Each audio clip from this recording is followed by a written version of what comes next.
Meron dito mga boss, Supremo, oh.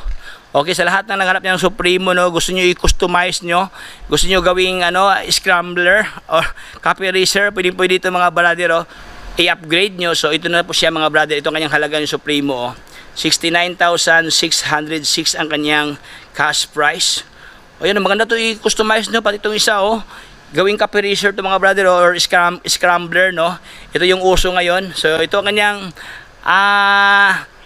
down payment, 0. Ito naman ang kanyang monthly, 3,826 pesos.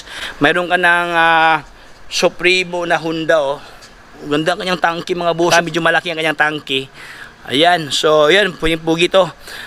Ito naman ang kanyang mileage mga brother, oh, 6,000 something pa kanyang milyahe dito. 6,145 ang kanyang milyahe. Headlight niya walang basag, naka halogen type ang kanyang bulb dito. Even ang kanyang turning light mga boss, oh. Stock pa to, oh.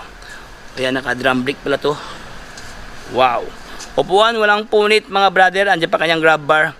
So sa lahat na naghanap niyo pampasada mga boss, pwede na to, oh. So this one naman, ganoon din Barako 175cc ang kanyang displacement, oh. Ayan, 175cc. Ganoon din mga boss, no, upuan niya walang punit, medyo dumihin lang talaga siya dito. Kuting ligo lang to mga brother, oh. Okay, headlight niya walang basag sa kanyang headlight. Meron pa siyang previous na auxiliary light dito mga boss, oh. Okay, ito kanyang halaga 64,000 na mga boss, oh. Dati siyang 67, oh. 64,000 ang kanyang cash price. Tapos ang kanyang monthly payment is 3,558 pesos. Ayan, meron ka ng Barako